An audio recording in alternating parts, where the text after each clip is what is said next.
Hello, everybody. Welcome to Game Audio Hour number 39, or 59. Is that what we're up to? 39. 59, yes, 59. 59. There it is in the bottom corner. This is our weekly podcast where we discuss all things game audio, from creative ideas to the latest techniques, project experiences, to audio secrets. Here's where you'll find your in-depth coverage and opinions related to game audio. I think I've memorized about half of that now by this time. That's pretty good after 59 episodes. Maybe by the time we get to, like, I don't know, 4,623, maybe you'll have it down. I'll change it before then. That's right. Every time I think about saying it, I think to myself, oh my God, how annoying it must be for the podcast listeners to hear that at the beginning of every show. I'm sure they love it. Yeah. Like they love you. It's branding. So, Branding. Hey, Alex, how are you? I'm good, thanks. You'll notice behind me, we had the decapitated panda last week, so I covered up the bottom half of the body with a chubby, short bullet train. The yellow bullet train, the mystical yellow bullet train, which there's only one of them, I think. It's called Dr. Yellow. Did you know about this? No. The one greatest thing about the Japanese train system is that they really cultivate this sort of mystique and this kind of romance around it for the young kids, and it's fantastic. So there's this one. It's called Dr. Yellow. There it is, because it's actually a maintenance train that will go out to help trains that are broken down in the field.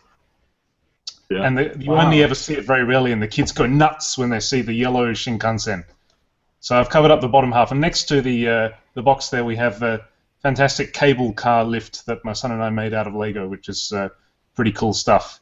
That's awesome. Does it work? Is it mechanical? Yeah, you do this thing at the top, and it pulls the cable car up. So yeah, we love Lego. So we're going to just sort of try and have something new there for you every week to have a look at. Hey, speaking of cable cars, hey Vince, in LA, didn't they have some like old-timey cable car that used to go up a hill that's gone, or now they're redoing it?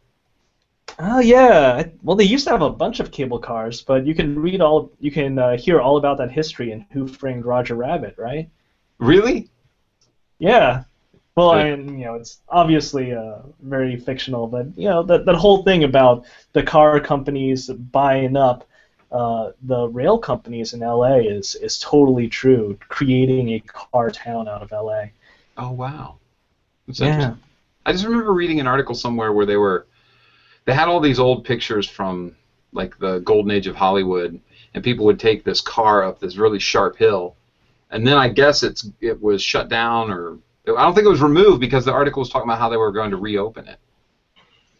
Well, there are a bunch of rail lines that they've been reappropriating and reusing.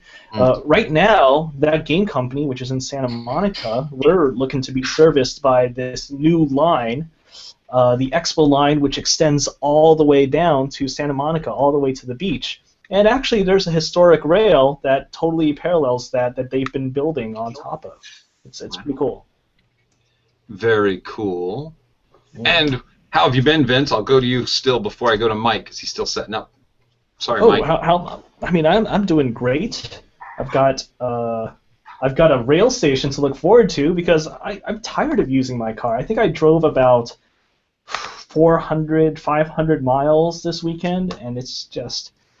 I'm glad I have a reliable car, but still, it would be really nice to just sit down and get on the car, get off, and oh, cool, I can just do stuff, be productive, instead of having to sit in traffic all the time. Speaking of Mike Shapiro, it was because of Mike that I discovered there was actually a subway in LA. There is. It doesn't go very far, but we're very proud of it. Well, it took us to what, E3, right? That was pretty much it. The subway was great if you wanted to get from my old apartment to E3 and back. And that year, that was what I needed it for. And we had I think it was a 20-minute walk to the station, right? But it was a 30-minute walk to E3? Exactly right. I'm telling you, if you lived on the subway corridor, if you're one of 200 or 300 people who happen to be nearby, and you want to go to downtown, there was nothing cheaper or more convenient. Oh, I thought it was really cool. Yeah. Now well, guys. Oh, sorry. Go ahead, Mike. I interrupted you. No, that was. I think we're doing the latency mambo again. It's okay, really. My phone I just said, I'm sorry, Mike. I interrupted you. My phone said, it's okay, really. Siri knows. Siri Shapiro. Let me turn off Siri now that we've got the jokes out of the way. I can't get Siri to go away. Go away, Siri. Thank you. All my volumes are down. Why is Siri still speaking to me? So, okay. Hey, guys. Let's talk about Stroh violins. Whew. The Stroh Violin. That's a real curveball for us. Yeah. Yes, I am. So I figured today's show, I wanted to talk about a couple things. We talked about in the green room a little bit. Stroh Violin, because there's a library that's for free right now. You got to check it out. Record Store Day just happened, and I wanted to kind of speak on that for a minute. Although it's not really related to game audio, it's still related to audio. And what was the other thing we were talking about in the green room? Oh, Sweet Notes had some cool stuff in it this time. Ooh. So Sweetwater. Vince, you want to start with the Stroh Violin library? Okay. Yeah, let's start with that. So, there are a couple of dudes that I follow on Twitter. Some of them, Will Roger, Andrew Aversa. You might know of them if you follow a lot of game sound guys. They're really good, really talented composers and sound designers, and they're also contributors to not just music and sound, but also instrument libraries. They often contribute to the works of this one company, Impact Soundworks, which is a really good company, and I've used some of their libraries over the last few years. They've got some really great percussion libraries, electronic pad type stuff, and just today I saw on Twitter that they've just released the Stroh Violin library for Contact.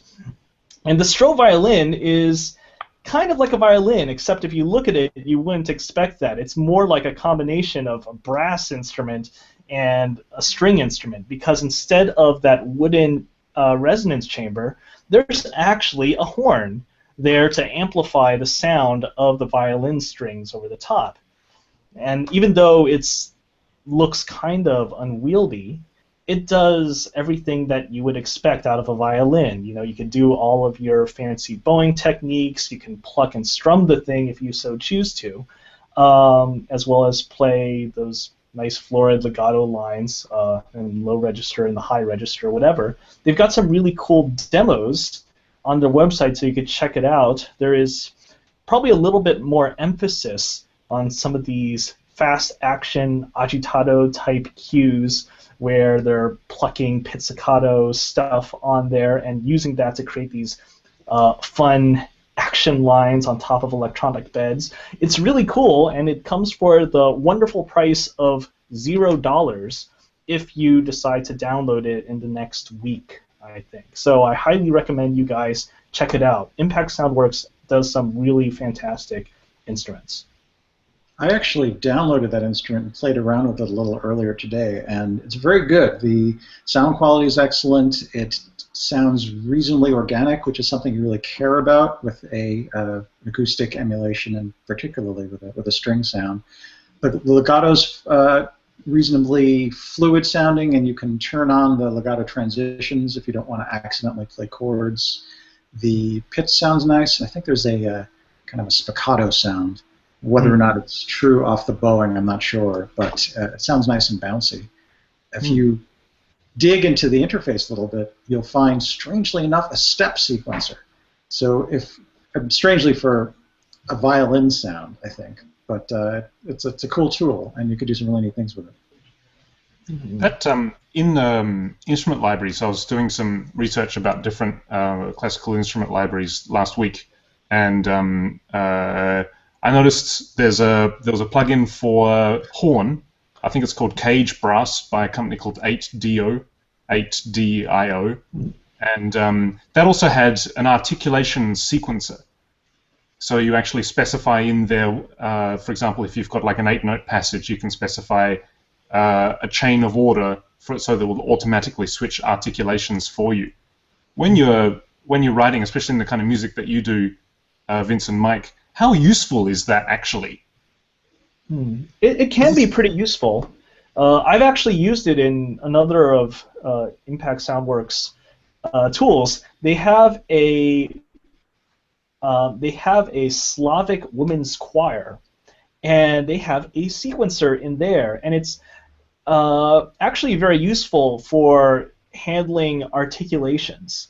And okay, I want to play this thing, I want to play it right, and it has to be really articulate. So I'm going to put in all of my syllables right here, and I know that it's going to hit these right, instead of having to either play it in real time with my left hand or deal with MIDI note or CC data after the fact, because it's just hard to read it in the PRV mode. So I actually like those step sequencers in places where you might not expect it. I can see that for a choir library, I can, especially if the articulations are controlling different, vowel sounds and things like that, then I can see that that would be very useful. But for an instrument, for example, like the horn, it just seems to me that it seems like a highly musically specific kind of feature that you would only really want to use. For example, if you've got an 8-note passage here and you want it to go, for example, staccato, legato, normal, legato, staccato, like that.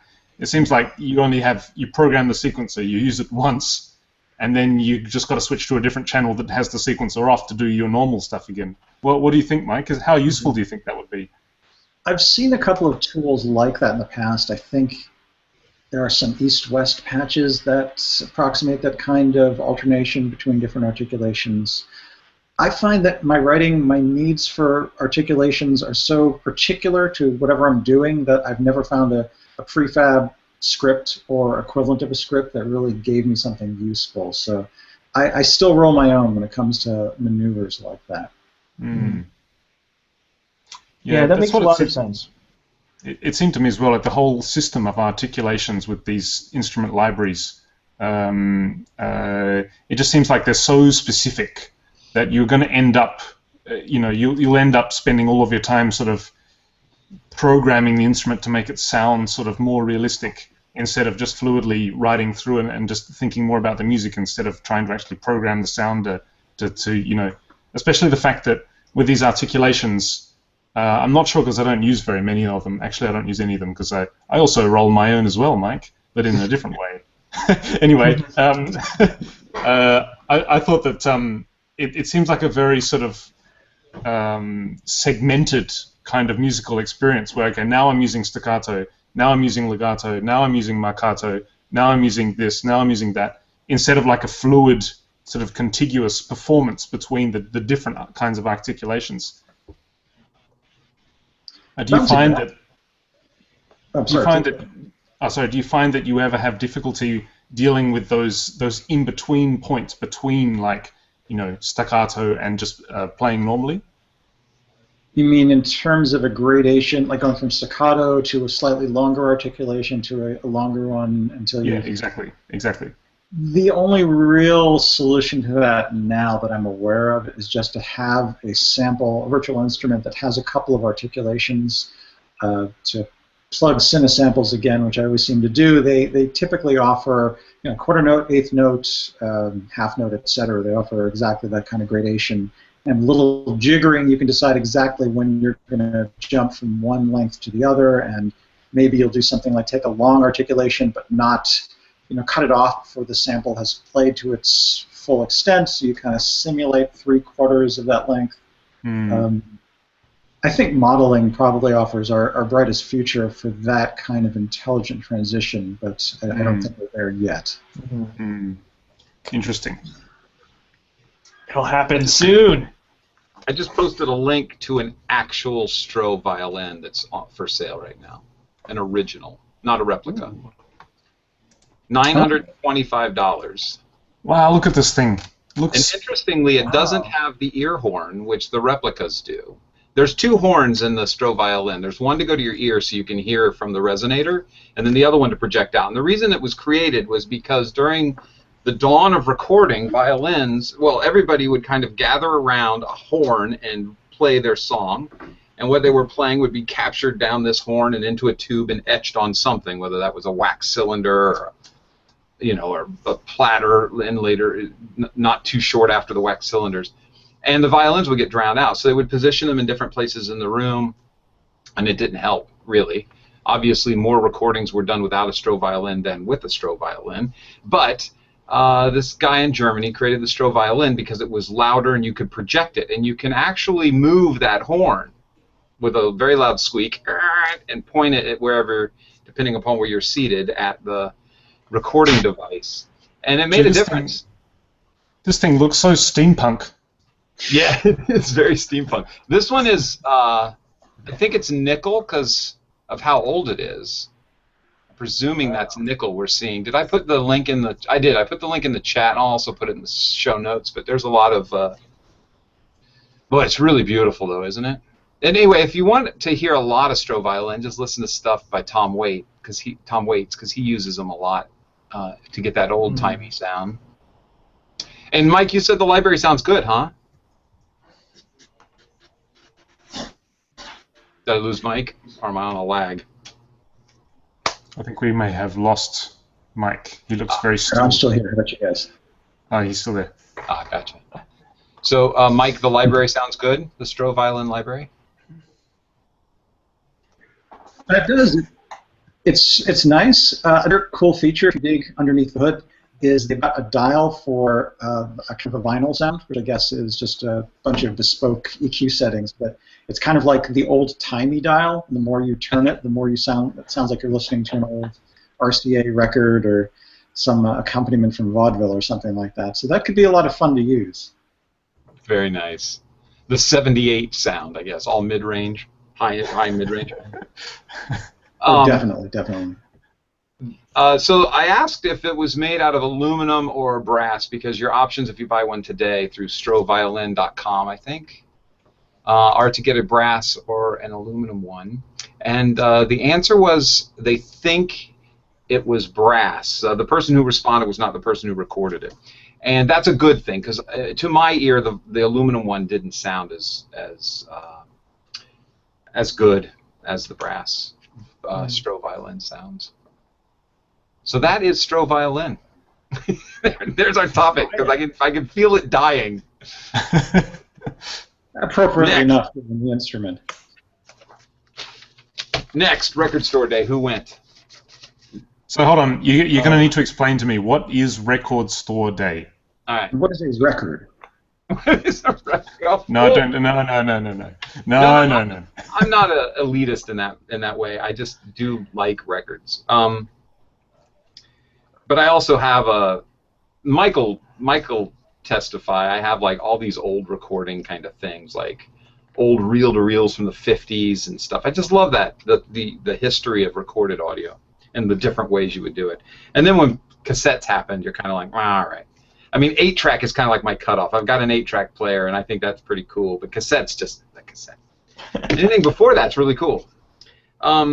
Record Store Day, I don't know if it's international. I'm going to show my ignorance here.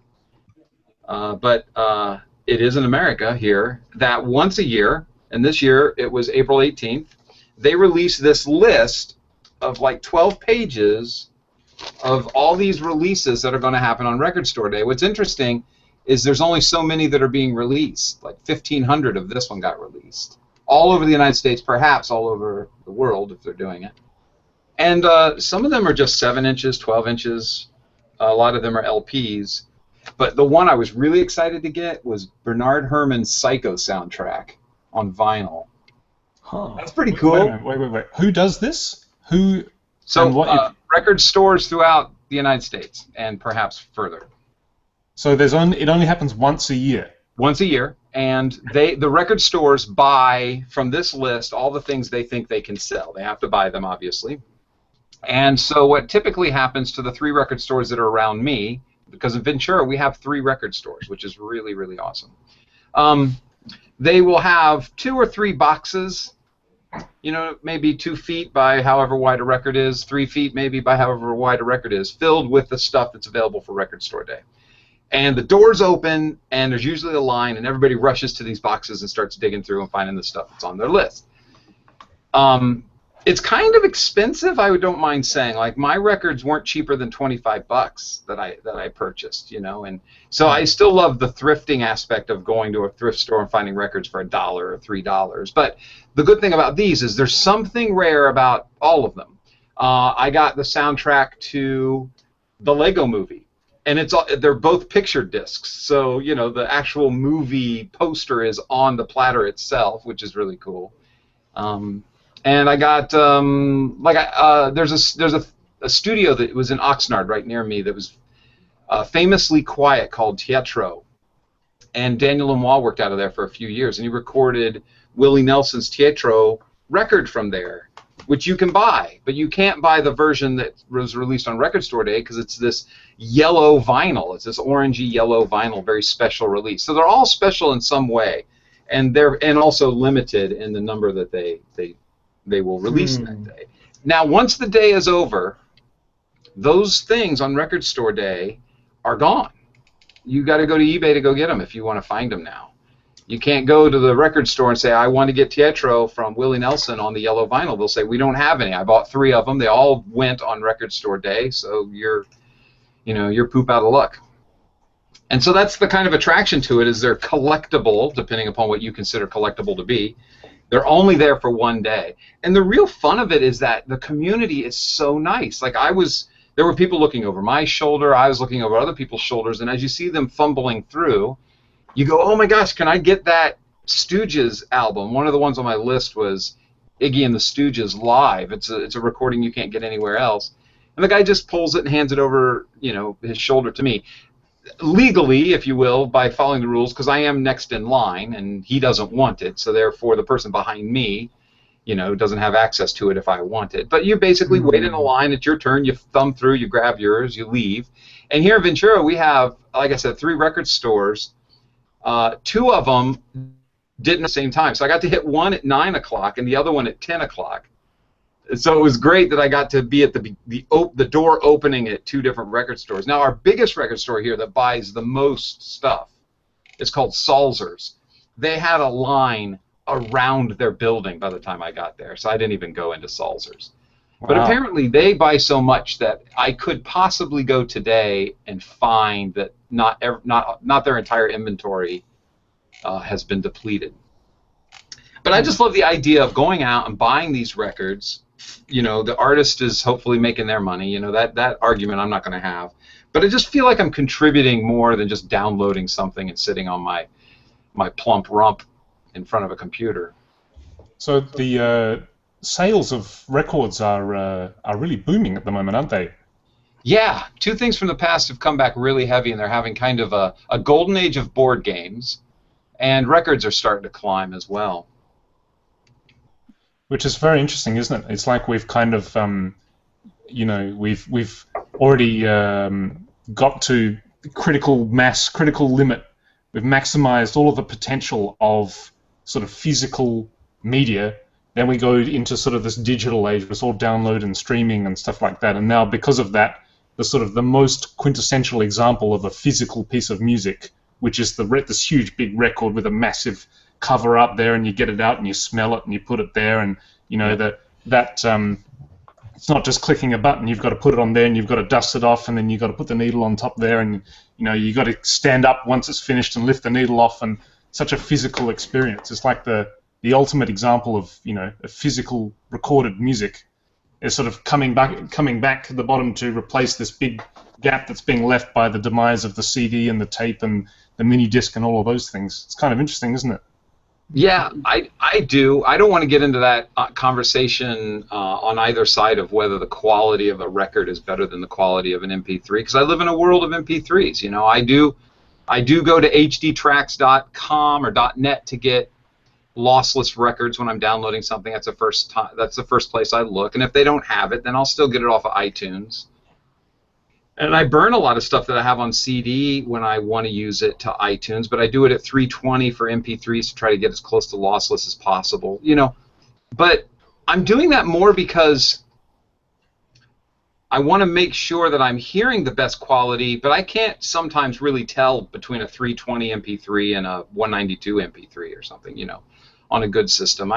That might be showing my ears ignorance, but there are times where I don't know, I don't hear it. And especially if you're on a system that doesn't have a subwoofer and the MP3 technology is cutting out those low frequencies and those super high frequencies, then you might not notice that any low end has been taken out of your MP3 anyway. But I enjoy the process of putting a record on pulling it out of the sleeve, setting it down, dusting it off, dropping the needle, and then listening to it, and having an excuse to listen to it because I'm reading something. I'm reading the album, which you don't do with MP3s. We just kind of consume and move and consume and move.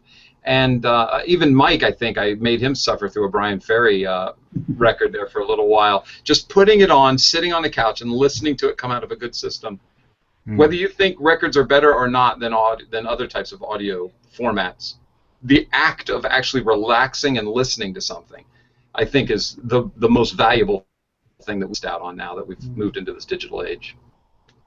Well, there is a definite... Oh, sorry, Mike, go ahead. Oh, I was just going to say that there's a kind of ceremony and deliberateness of selecting music, because you can't just impulsively immediately get gratification like you can with MP3. You have to pick up this thing and slide it out of the big cardboard container, and then delicately put it on your turntable and lower a needle, which kind of seems strangely 14th century, but you're putting this thing, you don't want to damage the needle, so a certain amount of care has to be put into the experience, which means you're gonna use the experience to listen to music that you care about. You're much less likely to just listen to something impulsively that's kind of embarrassing but catchy. You're gonna save it for a quality experience. From a creation standpoint, there's a similar amount of care there. In the digital world, it's really very easy to do any sort of sound you want and it's a WAV file. As long as you can make a WAV file of it, boom, it works. And you can't really say the same thing about vinyl. You have to make a different mix. If you've got this thing that is a big dance tune, and actually if you put it on vinyl, you have to care about your lows and your mid-lows in a very different way, and make sure you're really balancing where the energy is. And it's possible to make a bad vinyl record in a way that it's just not possible to make a bad CD. You can make bad music, yeah, but it's actually possible to make a record that just will not play. It's interesting that because records, of course, are mastered in a completely different way than other music for different mediums.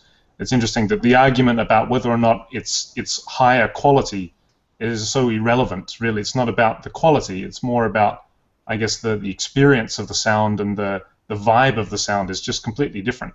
I have a number of old records, and I have the CD as well, and I have the digital download as well for the stuff that I really like.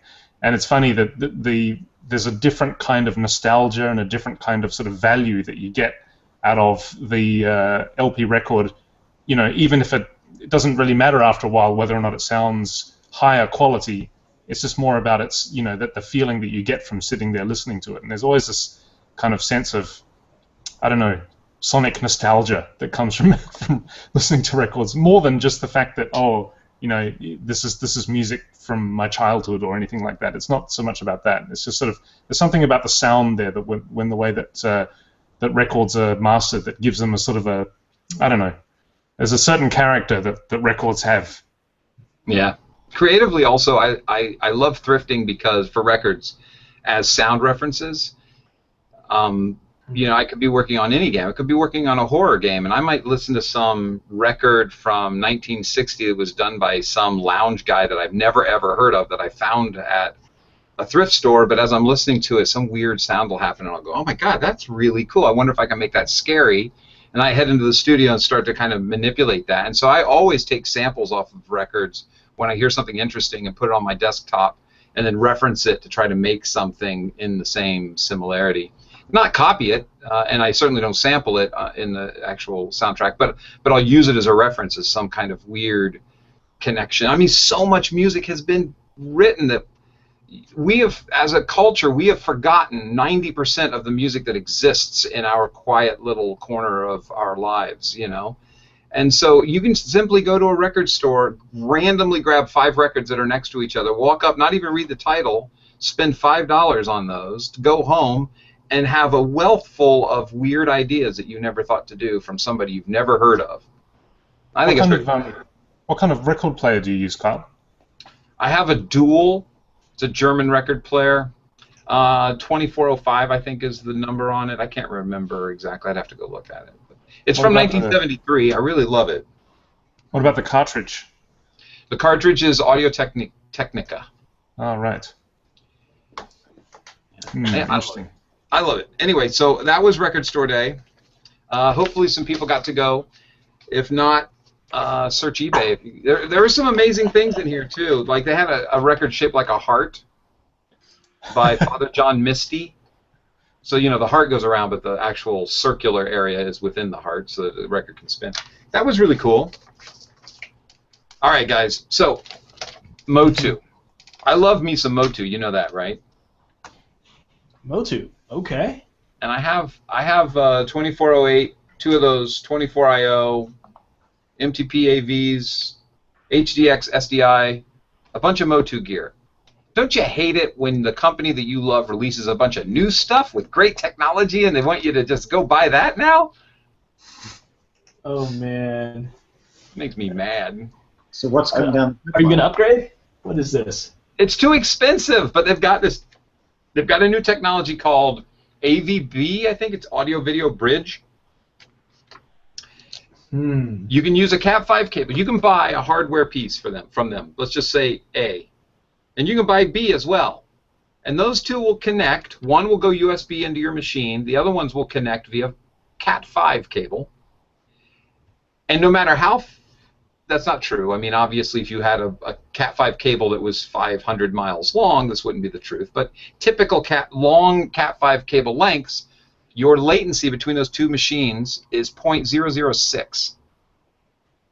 Can you imagine that? So, like at Westlake Studios, I was asking a guy there, I said, are all the studios linked together? And he said, no, they're not, you know, because of cable lengths and everything. But something like this, you could actually record in Studio E and go mix in Studio C by just sending the files around inside the actual DAW rather than, you know, zipping them up, putting them on a server, downloading them, or, you know, some internal kind of hard drive system that they have there.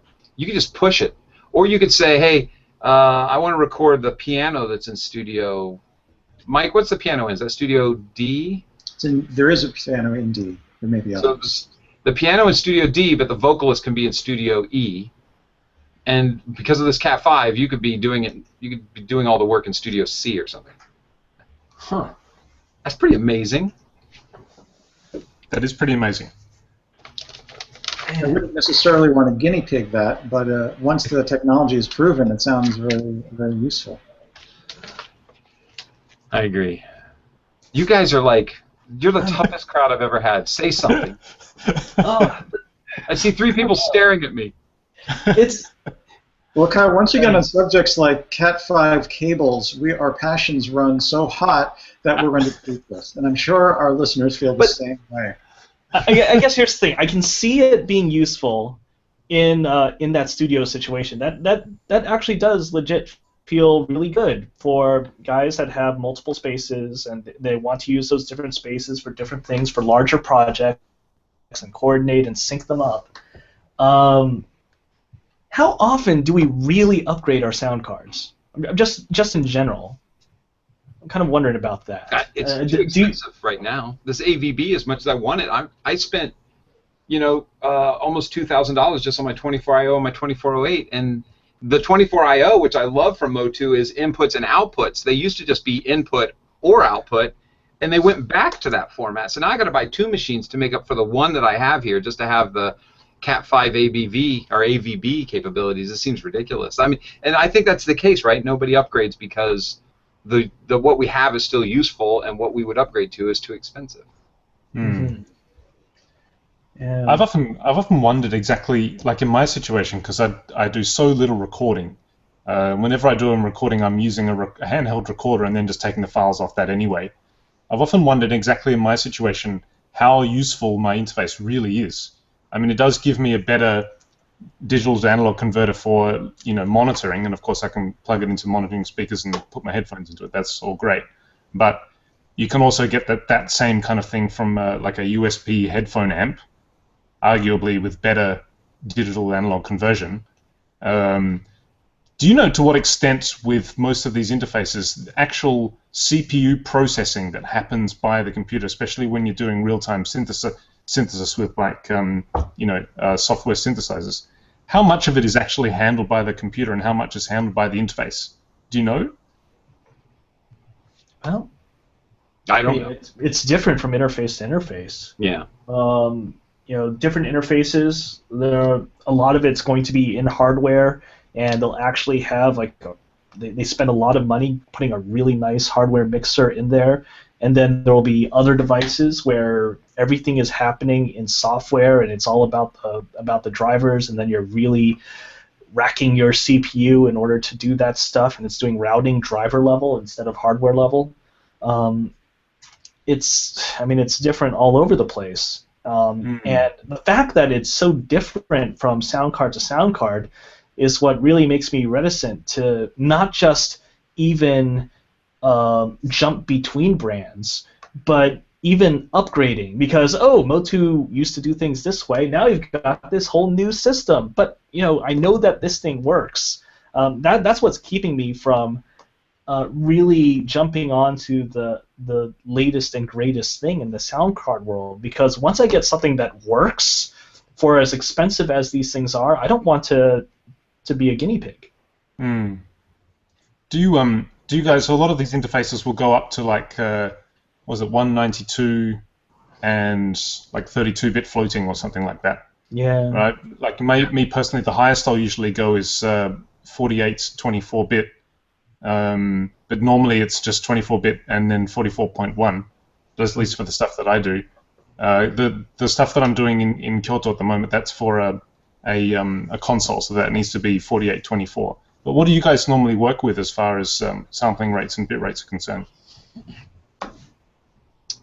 I'm a 24/48 kind of guy, but I've been told I need to step up to 96 at least. Mike had some comments on this actually on Facebook. I'd love to hear about the quality that the human ear can hear between the different sample rates. What do you got, Mike? Well, the reason to record at 96 or advanced bit rates, particularly higher sample rates, is not to provide a better sound, but to bulletproof your masters against the distortion that will happen with DSP. So the more you mess with your file, the more imprecision you might be causing. I guess this applies to bit depth as well. Rounding errors and such will slowly take their toll. But if you've got 48 bits, you've got extra precision, so you can do all those scaling operations. And I think something analogous with 96K. It just gives you room to mess with your file without actually impacting the audio. To touch upon what I think you're actually getting at is that no human being you could put a gun to Neil Diamond's head and say, if you can tell me which one of these things is 96 and which is 44.1, you get to live, and you would have 50-50 chance of having a Neil Diamond corpse on your hands. Just no human being can perceive, not subliminally, not psychologically, not with ESP. It is beyond our ken, and there are plenty of double-blind studies to back this up. So there's kind of a cargo cult mentality about some of the higher sampler rates with respect to their audibility, and I think it behooves us to make fun of those people. Oh man, but we're not even talking about 96 kilohertz. Isn't the stuff that he's peddling something like 2.82 megahertz delta sigma stuff or something? Yeah, 2.82 megahertz. But I mean, I actually do 2496 because it does help for certain cases, especially when you really want to capture audio that you're going to be mangling a lot for sound design purposes. It's just so cool, some of the things that you can actually get out of a sound. Slowing down a sound that was captured at 96 kilohertz versus one that was captured at 48 or 44.1. It helps a lot if you think you're going to be using it for some serious sound design stuff. What were the reasons that they gave you? Like you said, Carl, that you normally do 24-bit 48K, and they said that you needed to at least go to 96K. What were the reasons that they gave for that?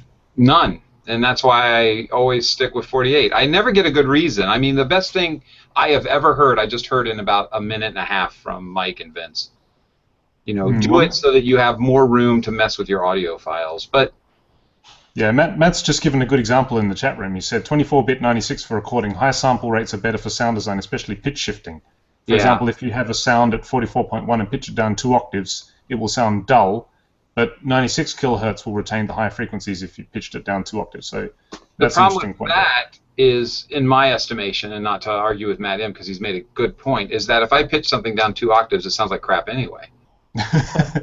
You know, so it's going to even if you use format control, it's still going to and have all these holes and these glitchy kind of things happening. So in the area that I have to stay in when I'm doing pitch shifting to make it sound reasonable anyway, I have not yet in my career run into a problem where I go, oh my God, I should have recorded that in 96 rather than 48 because I can hear that there's some loss going on. Mm-hmm. But Matt makes a great point that pitch shifting is going to be doing some massive mangling to your audio. It's really weird. I think it's just become a preference. I think that it's one of those things where the education isn't quite there. Like Mike has said for us, and Vince has said for us, some very scientific and kind of astute analogies of why it's important. Typically what I get is just a preference of a person. They work in this, they think you should too. They like this DAW, they think you should too. And I'm looking for something deeper than that because with changing my workflow also comes ramp up time and educating myself. And I'm very tight about that. I don't want to change my workflow. It works for me right now. Nothing's broken. Don't fix it. You know, but yeah, I mean, now I know because Mike has educated me that if I did have some problems, I might as well do 96 just in case that day comes, even though it hasn't happened yet at 48. Yeah, I mean, 96, if you're going to be dithering down to 48, then 96 is a good choice. Like if all of your other stuff is at 48, because I think in powers of 2, dithering works better. Yeah. 96 to 48 or 90, 88.2 to 44.1. Yeah, Reverb Tales, aka ADR, just said in the chat room. Reverb Tales. Yeah, I mean, there definitely is. I mean, with Reverb Tales, 24-bit is nice. Sampling rate, whatever.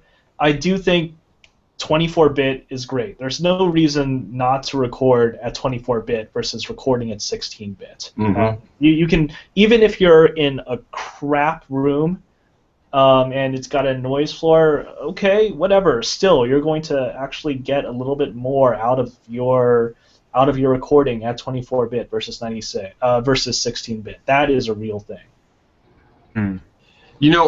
Wow, we're under invasion. Hear the helicopters? Oh, I heard you there. What's going on out there?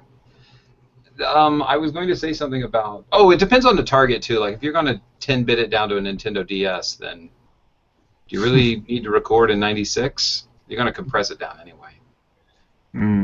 I often have this conundrum because the music that I'm doing is usually, it's 100% real-time synthesized. So I have that choice basically at the final export point. All right, what quality do I want to export this as? So usually I've just worked with 44.1 24-bit. Except where there's a requirement for some kind of industry thing, like with the console stuff that I'm doing at the moment. Yeah. Where for some reason it needs to be 48. DVD is 48 kilohertz too, isn't it? Yeah. So, what is the formula then? Where do you start? If I got a new project, right? What are some of the questions that as a game audio guy I can ask to find out what I need to record some live instrumentation in? Do I go, first let's find out what the platforms are that this is going to play on? And in that case, the highest platform is the king, because you don't go, oh, it's going to be on an Xbox and a Nintendo DS, so therefore you just do 4416. You go, oh, well, if it's going to be on an Xbox, then I need to step it up, right? So the higher the resolution is king. Is that where you start? Find out what the target is, and then come back and say, okay, now what's the next step? You find the limitation. You find a studio that can do it at 96, because you might at home only have capabilities to do it in 48. That's where do you go from there? I think if you know that your target is a certain sample rate, then it might be a good idea to pick double that sample rate. So let's say if you're going to 44.1 for whatever reason, then 88.2 might be a little better than 96 because the math is simpler. If you're dividing everything in half, the processes that involve may result in even numbers getting divided more often and less rounding off errors when you run. This is kind of this is from the hip, but I think the simpler the math, the less subtle distortion you may be adding. So this may help guide you of your choice of stratospheric sample rates or bit depths. That's a great idea. Yeah, and double it. It's a good rule of thumb. Mm-hmm. Yeah, I agree with that. Yeah. And Alex says that this guy Alex May in our chat room says that the PS4 is 4824. Yeah, although if I'm using Wise as middleware, so of course that will give you, depending on which platform you're outputting to, you can have different conversion settings, and it will do it all automatically for you. But so I've got all the sampled sounds that the synthesized sounds that I've sampled put into Wise, and then I've basically just done them at 4824, and then just let so for the PS4 output, I'm just outputting it just straight at 4824. It just makes it really convenient, especially with the middleware. You can choose different conversion settings for different platforms. But I figured that for this particular project that we're working on, the highest contender in there is the PS4 itself, which is 4824. So that's why I just cap it off there. Gotcha. Go ahead. I was going to change the subject. Prior to that, here's a question I've always wanted to ask, and I'm hoping one of you knows the answer. So I think historically most sample libraries, most virtual instruments that are sample-based, were based at 44.1, and probably because they originally did it on CD, and then maybe it was just a tradition after that. So if you're running 48K in your DAW, and you load up a sample library that's 44.1, I'm almost embarrassed to ask this question because it seems so elemental, but what is going on there? Is there some kind of on-the-fly sample rate conversion? Is your DAW juggling two sample rates simultaneously? It's definitely not the case that your sounds get chipmunked up to a higher pitch or lowered down to a higher pitch, because your VIs, your virtual instruments, sound like the proper pitch. So what's happening there, guys? Who can clue me in? So that depends on the technology of your instrument. So Contact has its own thing, Aria has its own thing, all sorts of different playback engines will do their own thing, and it depends on the resampling quality of the playback engine that's being used. And often what they'll do is they'll just know how to actually sample on the fly, resample on the fly depending on the sample rate of your project in your DAW. And some software synths are actually pretty simple, and they know that they don't have the CPU in order to actually do it. I have a couple of libraries where what they'll end up doing is actually load a different format of the library that they're going to do, and they don't actually task the playback engine with any sort of resampling. But anything that's more sophisticated, like Contact, for example, it will be Contact's own playback engine and their resampling, as opposed to any resampling on the part of the DAW when it gets the sound. It's Contact, which is actually, your project is at 24-bit, 48 kilohertz. Over VSTI, I am giving you a 24-bit, 48 kilohertz audio data to deal with.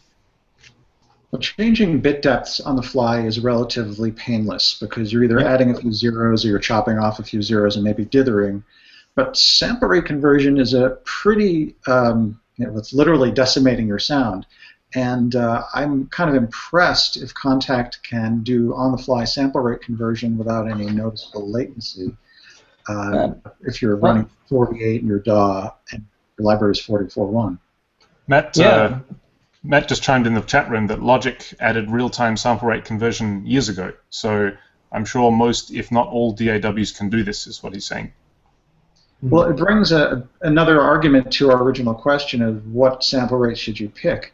And there may be an argument if the predominant sample rate of your libraries is 44.1, and you want to take a little bit of CPU burden off your plugins or your DAW, you may just want to stick to that sample rate and just have cut down on the amount of CPU steam that's being generated every time you play a note. That's true. I didn't think about that. Mm-hmm. I found that really, so for example, with the music that I'm doing for this project, I'm using some drum samples from a guy who does his work as 44.1 at 24-bit, and my project's at 48K 24-bit in Renoise. Make the music. The thing is that at the end of the day, these drums are going through a whole bunch of compressors and saturators and stuff like that, and there's a little gate reverb and all that kind of mess of stuff on top of them anyway. So if there is actually degradation that's happening because Renoise is resampling it real time from 44.1 up to 48, I'm definitely not hearing it. It sounds fine. So at the end of the day, it sounds great. And of course, we're kind of lucky because we're writing music for games, where when somebody's actually consuming our music, they're thinking about something else most of the time. Not, wait a moment, listen to that drum sound. Hold on. I think we have some sample rate conversion going on here, guys. It's like take off the headphones, slam them down. It's like, I'm done with this. Give me a real 48 or I'm going home. I'm not playing your game. I think that we're kind of lucky that the sample rate conversion. Yeah, I'm sure there's loss. There's some loss there, but there's so much other processing in at least in the stuff that I do anyway, that I sort of just haven't really bothered worrying too much about it, really. And drums themselves are literally noise in a sense. So I think that's the best case scenario, is you have a very noisy, processed drum sound where fidelity to an acoustic source is not your number one priority. I think you're much less likely to notice that. But thinking of something like a solo string line or something isolated where we want purity of sound, then it might be a little more of an issue. Sure. Yeah, that's true. So, yeah. Mike, you want to talk about Paris Hilton real quick? That's 6 minutes. Ooh. You can do it. So Mike and I had the pleasure of recording Paris Hilton for a voiceover for a video game. Wow. And it was awesome. She was so cool. I don't know if I'm ruining her image by talking about how professional and unpresuming. What's the word, Mike? Unpresuming? Unpretentious. Non-pretentious? Unpretentious. She's very friendly, and what struck me most was her professionalism as a voiceover artist. She really was very experienced with the kind of things you ask someone doing voiceover. She knew how to give variations. She knew how to improvise or riff based on the source material. She made suggestions that I think were really good. She knew that if she kind of botched something in the middle, she should just start over. She had the skill set that I don't know, but I hadn't anticipated that she'd be so polished in her operation. Absolutely, and she made my life easier. I was directing the project, and so I'm standing out there with her, coaching her in some ways, and I would look up sometimes because she did a good take, and she would just be looking at me like expecting me to say, "Do it again," and I would just go, "That was great. I don't know what to tell you. It was." I don't know what other people are expecting from you, but it was fantastic. And then she took lines and just iterated on them. Like the line might be, "That's hot," right? Which would be one of her sayings or something. And she would just go, "That's hot. That's hot. So hot. That's hot. That's amazing. You're hot." And by the time she got done, there was 50 "that's hot." When I only had on my script one. And Mike would catch things from time to time that I would miss because she would just go. And it was a dream VO session. I've been in VO sessions where you really got to tug something out of somebody, and there's an appearance that as a VO director you have to kind of be a cheerleader. Certainly going into that, you wonder how much of that kind of cheerleading, I don't like that term, how much inspiration you want to bring to that person so that they can really get a great, do a great performance for them. For me, I get concerned about that, and I think, am I going to be able to do it? Because I have a threshold of how much that I can do without looking fakey, and I don't want it to go above that, and now it seems, insincere, and it just ruins the session. So that's where my nerves were, is how much of this was I going to have to try to inspire in her and pull it out of her. and she walked in. By the way, she had flown in from, where was it, Mike? Bangkok or something? Hong Kong? I think Hong Kong, yeah. She flew in from Hong Kong. Somebody dropped off her car and her dog, because she hadn't seen her dog. She grabbed her dog and drove herself, by herself, to the studio. There wasn't an entourage. There wasn't 1,000 people that showed up and prepped us for Paris Hilton. She just walked in and said, "Hi, I'm Paris," and hugged everybody. And then we went over the script, and she was really fantastic about the script, because she kind of, I think it's safe to say, she's got a brand and she's maintaining that brand. So she would look at the script and go, "Well, I think I'll say it this way because that's my new slogan right now." And then, what, Mike? No, you. All right. Well, I was going to say we should clarify for our listeners that Paris Hilton was being the voice of Paris Hilton. So it was a slow ball artistically. There was no questions about her motivation or anything like that.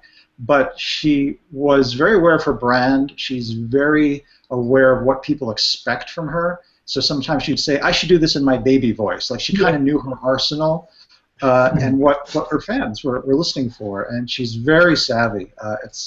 You think of certain celebrities as living the unexamined life where they just kind of, they're themselves and they don't really look at what they're doing and they kind of tumble through life like a boulder, never mind what they crash into. But she seems very deliberate, and she manages her image and her brand very intelligently and with a lot of discrimination. So she is a professional Paris Hilton. She's no amateur, is what I'll say. But she we should have this dog. In case you're totally disappointed that she seems like a normal person, we should mention that she did bring this tiny lap dog, which was running around the studio, the very studio where Michael Jackson recorded Thriller, and it's like jumping up on the piano stage and everything. So there was at least that, as far as eccentric star behavior went. They probably bent a few rules at Westlake for Paris Hilton, but the dog was well behaved. I know that's what I was going to get to. She had this part in the game where she has to call the dog's name. She has a bunch of dogs, and she had to call all their names, right? So she's going through her dogs, like, "Here, Tinkerbell, here, so and such," and the dog's name was what? What's the dog's name? I don't remember. Anyway.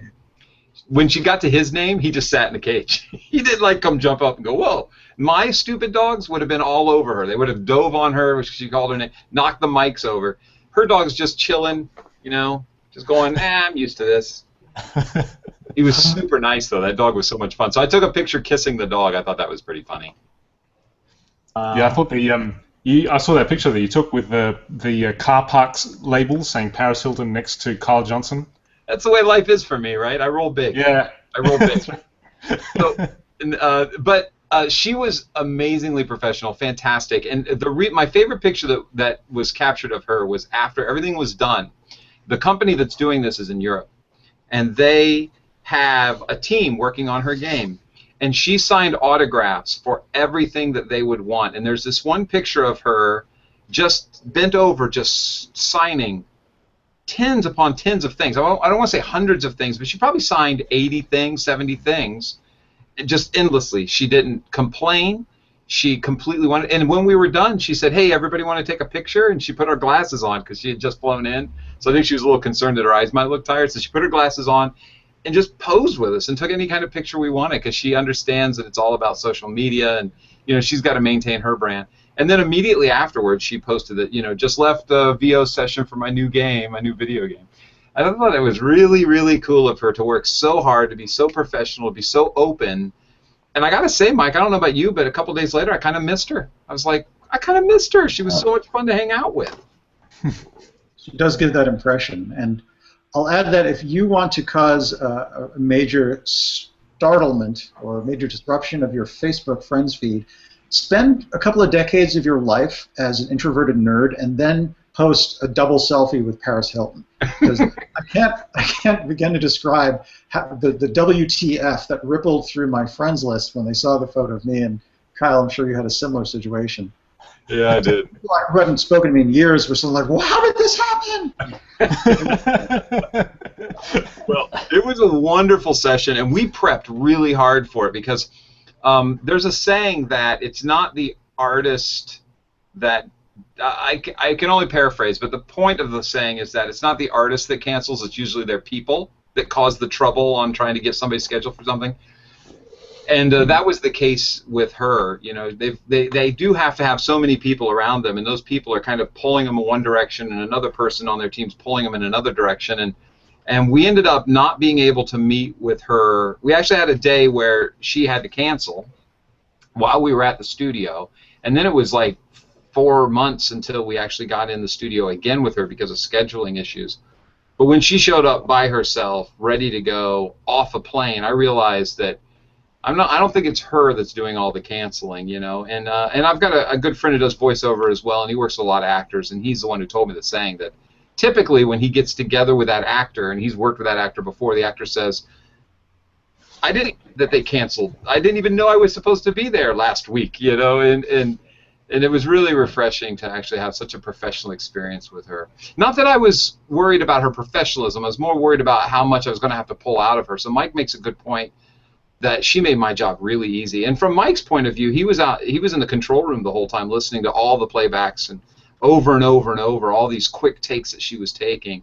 It had to have been hard to keep up with it, Mike, was it?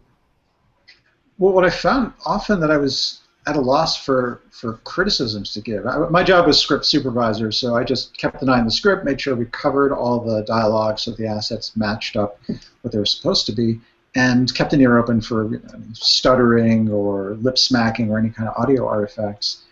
And generally, everything was so good that there wasn't a lot for me to suggest. I think maybe once or twice I said do that with a little more energy or something like that, but by and large, she was self-maintaining. Kyle was running the session so well that there weren't a lot of speed bumps. Well, I think we made a good team. Thank you, Mike. And we had, I want to make sure to mention the guy who engineered it because he was amazing. His name was Brownlee, and I can't believe I'm having a hard time with his first name. Do you remember his first? Matt. It was Matt Brownlee. If you ever get a chance in the LA area to work with Matt Brownlee, definitely check him out. He was on top of it.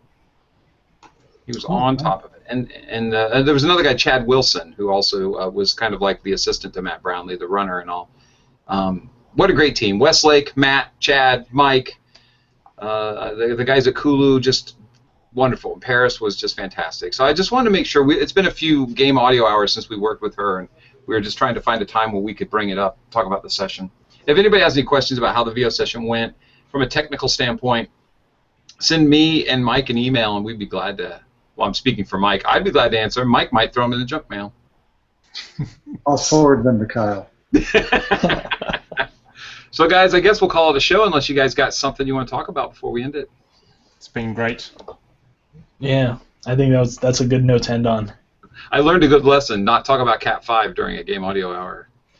Absolutely, just thinking about that from earlier today. The last time I used Cat 5 on a sound card was for EMU, when Creative Labs was putting out their EMU sound cards, and I kind of liked them, but for the most part, they were a pretty big disaster for a lot of users, so I don't exactly have the best opinion of using network and cables for audio. Well, I know Yamaha does that thing, though. I heard some good things about the Yamaha. Well, AVB has been turned on in OS, the latest OS as well. So it's sending this. AVB is Cat 5 technology, but it's got a broader band, and so that it can carry more tracks and send audio and video faster. And although the chipset has already existed inside modern Macintoshes, it wasn't until this latest OS that they actually turned it on. So now if you plug this kind of network cable in and go to some software that's got some AVB technology, you can send it around. Just letting people know. Okay, I'm going to hang up. All right, cool. So Twitter us on Twits and face us on the book and like us and subscribe and... Tell your friends. What? Tell your friends. Oh, yeah, those things. Yeah, those people that you hang out with. Tell them we're cool, please. None of us were cool in high school. We need this now. Hey, I was plenty cool. Damn it, Vince. I was I was one of those dudes who spent a lot of time at the newspaper and stuff like that. I was a dork in high school. Aren't we all? Alex is probably, he was like the Elvis of his high school. I can tell by looking at him. I was, the pompadour, Shaking your hips. The chops. That's right. All right, I'm out of here. I'm going to my spaghetti dinner. Bye, guys.